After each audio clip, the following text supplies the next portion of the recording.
Praise the Lord. கர்த்தருடைய பரிசுத்த நாமத்திற்கு மகிமை உண்டாவதாக. எபேசியரின் புத்தகம் 6வது அதிகாரம் 10வது வசனத்தில் இப்படியாக சொல்லப்படுகிறது: கடைசியாக என் சகோதரரே, கர்த்தரிலும் அவருடைய சத்துவத்தின் வல்லமையிலும் பலப்படுங்கள் என்று பார்க்கிறோம். தேவனுடைய வல்லமையில ஒவ்வொரு கிறிஸ்தவர்களும் பலப்படுத்தப்படுவது அவசியமாக இருக்கிறது. ஒவ்வொரு கிறிஸ்தவர்களும் கிறிஸ்து இயேசுவுக்குள் காண்பிக்கப்பட்டதான அந்த வல்லமை, தேவனால் இயேசு கிறிஸ்துவுக்குள் காண்பிக்கப்பட்ட அந்த வல்லமை கிறிஸ்துவர்களுக்குள்ளாகவும் அது வெளிப்படும்படியாக, இல்லை என்றால் அவர்களும் அதை அனுபவிக்கும்படியாக, தெரிந்து கொள்ளும்படியாக, அதில் வாழும்படியாக தேவன் விரும்புகிறார். எபேசியர் 1:19 நாம் சில வசனங்களை வாசிக்கலாம். தாம் கிறிஸ்துவை மரித்தோரிலிருந்து எழுப்பி அவரிடத்தில் நடப்பித்த தமது பலத்த சத்துவத்தின் வல்லமையின்படியே விசுவாசிக்கிறவர்களாகிய நம்மிடத்தில் காண்பிக்கும் தம்முடைய வல்லமையின் மகா மேன்மையான மகத்துவம் இன்னதென்றும் நீங்கள் அறியும்படிக்கு அவர் உங்களுக்கு பிரகாசம் உள்ள மனக்கண்களை கொடுக்க வேண்டும் என்று வேண்டிக் கொள்ளுகிறேன். எல்லா துரைத்தனத்துக்கும், அதிகாரத்துக்கும், வல்லமைக்கும், கர்த்தத்துவத்துக்கும் இம்மையில் மாத்திரமல்ல மறுமையிலும் பெயர் பெற்றிருக்கும் எல்லா நாமத்திற்கும் மேலாக அவரை உயர்ந்திருக்கத்தக்கதாக அவரை உன்னதங்களில் தம்முடைய வலது பாசத்தில் உட்காரும்படி செய்து என்பதாக பார்க்கிறோம். எனக்கு அருமையான என்னுடைய பிள்ளையே, இயேசு கிறிஸ்துவின் சரீரம் அது மரிக்கப்பட்டது, இல்லை என்றால் அவர் மரித்தார், ஆனால் உயிர்த்தெழுந்தார் என்பதாக பார்க்கிறோம். இயேசு கிறிஸ்துவை உயிர்த்தெழச் செய்ததான அந்த வல்லமை, அந்த சத்துவத்தின் வல்லமை கிறிஸ்துவின் மாத்திரமல்ல, இயேசுவின் மாத்திரமல்ல, யாரெல்லாம் இயேசு விசுவாசிக்கிறார்களோ அவர்களிடத்திலும் அது விளம்பிக்கும்படியாக தேவன் அதை என்ன செய்கிறாராம்? அதை சித்தம் கொள்கிறார். அதை நாம் அறியும்படியாக பவுல் என்ன செய்கிறார்? எபேசியருக்கு எழுதுகிறதை நாம் பார்க்கிறோம். ஆம், அது எப்படியாப்பட்டதாக அவர் உயர்த்தினார்? ஏதோ தான எல்லா நாமத்திற்கும் மேலாக உயர்த்தினார். பிதாவின் வலது பாசத்தில் வீட்டிற்கும்படியாக செய்திருக்கிறார். வெளிப்படுத்தின விசேஷத்தில் நாம் பார்க்கிறோம், தன் மனவாட்டியாகிய சபையும் கிறிஸ்துவ அவருடைய அருகிலே அவர் வைக்கிறதாக நாம் பார்க்கிறோம். எனக்கு அருமையானது என்னுடைய பிள்ளையே, நீங்களும் கிறிஸ்துவிலே பலப்பட வேண்டியது அவசியமாக இருக்கிறது. ஒவ்வொரு மனிதர்களும், இல்லைன்னா தேவனை அறியாத மனிதர்கள் தங்களுடைய வாழ்க்கையில முன்னேறி செல்வதற்கு, சோர்ந்து போயிருக்கிற நேரங்களில் தங்களை பலப்படுத்திக் கொள்வதற்கு ஏதாவது ஒரு வகையில மற்றவருடைய ஒரு மோட்டிவேஷனல் வேர்ட்ஸ், இல்லை என்றால் அவர்கள் ஊக்கப்படுத்தக்கூடிய சில வார்த்தைகளை கேட்பது உண்டு, இல்லை என்றால் அப்படிப்பட்ட ஒரு காரியங்களுக்கு போவது உண்டு.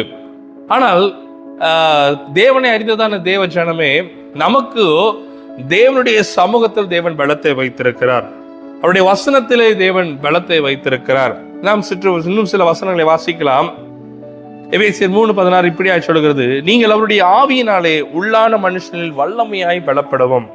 2 மனிதர்கள், ஒன்று நம் வெளியே பார்க்கிற மாம்ச மனிதன் உண்டு, ஒன்று ஆவிக்குரிய மனிதன். இந்த ஆவிக்குரிய மனிதன் எப்பொழுதும் அவன் கிறிஸ்துவோடனே கூட ஐக்கியப்பட்டிருக்கிறபடினாலே பொல்லாத துரைத்தனங்களுக்கும் அதிகாரங்களோடு நமக்கு, இந்த பிரபஞ்சத்தின் லோகாதிபதிகளோடு நமக்கு என்னது போராட்டம் உண்டு என்று வேதம் பார்க்கிறோம். நமக்கு வரும் சோதனைகள், நெருக்கங்கள், இன்னல்கள் இவைகளிலே மாம்சத்தோடு அல்ல, மாம்ச பலத்தினால் அல்ல, மாம்ச ஞானத்தினால் அல்ல, ஆவி மனுஷன்ல அவருடைய வல்லமையில நாம் பலப்பட வேண்டியதும், அந்த வல்லமையில அதை முறியடிக்கும்படியாக கர்த்தர் கிருபை கொள்ளுவராய் இருக்கிறார். அதனால சொல்லப்பட்டிருக்கு, உள்ளான மனுஷனில் வல்லமையாய் பலப்படுவோம். When we have the strength in inner man, we can defeat the whole world.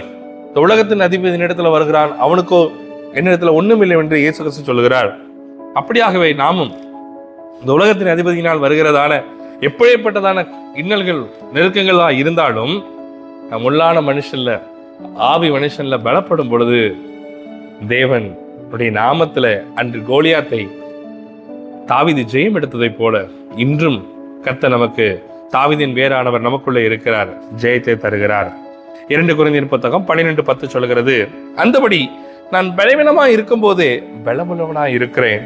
ஆகையால் கிறிஸ்து நிமித்தம் எனக்கு வரும் பலவீனங்களிலும், நிந்தைகளிலும், நெருக்கங்களிலும், துன்பங்களிலும், இடுக்கண்களிலும் நான் பிரியப்படுகிறேன். Yes, whenever I am weak, I am becoming strong. அது எப்படி வீக்கா இருக்கும் போது ஸ்ட்ராங்கா இருக்க முடியும் என்பதாக பார்ப்போம் என்றால், தேவன் இந்த ஆவி மனிதனுக்கு அப்படி ஒரு காரியத்தை வைத்திருக்கிறார்.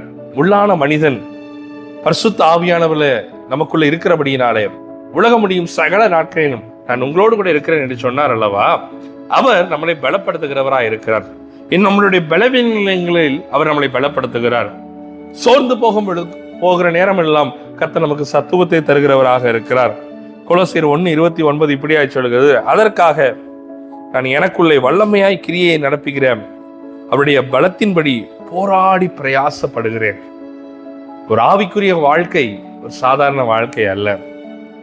உலகபரமான ஒரு வாழ்க்கை, ஏதோ வந்தோம், நாட்களை கடத்தினோம், செய்ய வேண்டிய கடமைகளை முடித்தோம், நம்ம நிறைவேற்றிட்டோம், இது ஒரு சாதாரண வாழ்க்கை. அந்த வாழ்க்கையிலே போராட்டங்கள் உண்டு. ஆனால் கிறிஸ்தவ வாழ்க்கை என்பது ஒரு உன்னதமான வாழ்க்கை, உன்னதற்காகவே நியமிக்கப்பட்ட வாழ்க்கை, உன்னதமான ஒரு வாழ்க்கை வாழும்படியாகவே கர்த்தர் இந்த நாளில் நம்மை வைத்திருக்கிறார். சொல்கிறார், போராடி பிரயாசப்படுகிறேன். Who said the life of a Christian, a spiritual life is easy? No, you have to give a very good fight. போராடி பிரயாசப்படுகிறேன் என்பதாக பார்க்கிறோம். 2 தீமோத்தேயுவின் புத்தகம் 2:1 பவுல் தன்னுடைய குமாரனாகிய தீமோத்தேயுக்கு இப்படியாய் சொல்லுகிறார், ஆதலால் என் குமாரனே, நீ கிறிஸ்து இயேசுவில் உள்ள கிருபையில் பலப்படு. இந்த கிருபை தான் நம்மளை தாங்குது. ஒவ்வொரு நாளும் தேவன் புதிய கிருபையை தருகிறார். ஒவ்வொரு நிமிடமும் நாம் தாண்டி போவதும், நம்மளுக்கு வருகிற உபத்திரங்களில் நாம் நிற்பதும் கிருபை தானே. வசனம் அப்படிதான் சொல்லுகிறது, நான் நிற்பதும் நிர்மூலமாகாமல் இருப்பதும் அவருடைய சுத்த கிருபை.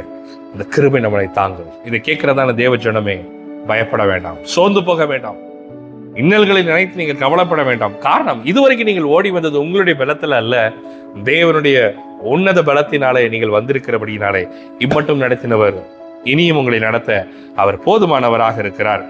எபிரேயரின் புத்தகம் 11வது அதிகாரம் 34வது வசனம் சொல்கிறது, அக்கினியின் உக்கரத்தை வைத்தார்கள், பட்டய கரத்துக்கு தப்பினார்கள், பலவீனத்தில் பலன் கொண்டார்கள். ஆம், அவர்கள் பலவீனத்தில், அங்க விசுவாச வீரர்களை குறித்து சொல்லப்படுகிறது எபிரேயர் 11. அவர்கள் பலவீனத்தில் பலன் கொண்டார்கள். அப்படித்தானே இப்பொழுதும் உங்களுடைய பலவீனத்துல தேவன் பலத்தை வைத்திருக்கிறார். உங்கள் பலத்துக்காக நீங்கள் எங்கேயும் அலைய வேண்டாம். உங்களுக்குள் இருக்கிற தேவன், எனக்கோ தேவன், நமக்கோ தேவன் பயமுள்ள ஆவியை கொடாமல் பலமும் அன்பும் தெளிந்த புத்தியமான ஆவியை தந்திருக்கிறார். பரிசுத்த ஆவியானவர் உங்களுக்கும் எனக்கும் ஒரு பலன் செய்கிறவராயிருக்கிறார். அவரை கூப்பிடலாம், அவரை அழைக்கலாம். அவர் இயேசு நாமத்துல நாம் கேட்கும் பொழுது நிச்சயமாய் நமக்கு செய்வார். அவர் நமக்காகவே இருக்கிறார். யோசுவா 1:6 பார்க்கிறோம். யோசுவா பார்த்து சொல்றார், நீ பலம் கொண்டு நீ திடமானதா இரு யோசுவா. சங்கீதத்தின் புத்தகம் 18வது அதிகாரத்துல பார்க்கும் பொழுது, என்னை பலத்தால் இடை கட்டி என் வழியை செவைப்படுத்துகிறவர் தேவனே, அவர் என் கால்களை மான்கால்களுடைய கால்களை போலாக்கி என் உயர்தளங்களில் என்னை நிறுத்துகிறார். வெண்கல வில்லும் என் புயங்களால் வளையும்படி என் கைகளை யுத்தத்திற்கு பழக்குவிக்கிறார். இது அந்த காலம்தான், உங்களை பழக்குவிக்கிற காலம். அது மாத்திரமல்ல, உம்முடைய இரட்சிப்பின் கேடகத்தை எனக்கு தந்தீர், உம்முடைய வலதுகரம் என்னை தாங்குகிறது. உம்முடைய காருண்யம் என்னை பெரியவனாக்கும், என் கால்கள் வலுவாதபடிக்கு நான் நடக்கிற வழியை அகலமாக்கினேன். என்னுடைய பாதைகள் சுருங்கி கொண்டே வருகிறதோ, எதிர்காலத்தை பார்க்கும் பொழுது என்ன என்று தெரியாமல் ஓடிக்கொண்டே இருக்கிறீர்களோ, பயப்பட வேண்டாம். There is one true God. Fear not, there is one true God with you. அவர் உங்களோடு கூட இருக்கிறார். அவர் உங்களை விட்டு விலகுவதும் இல்லை, உங்களை விட்டு கைவிடுவதும் இல்லை. உங்கள் மேல் அன்பாகவும் நேசத்தோடும் இருக்கிறார். அவர் உங்களை நேசித்தபடினால் தானே தன் குமாரனை கொடுத்தார் என்று யோவான் 3:16 பார்க்கிறோம். அவர் உங்களை நேசிக்கிறபடினால் தானே பரிசுத்த ஆவியானவரை இன்றும் உங்களோடு கூட வைத்திருக்கிறார். அவரோ உங்களோடு கூட இருந்து செயல்பட ஆவலாய் இருக்கிறார்.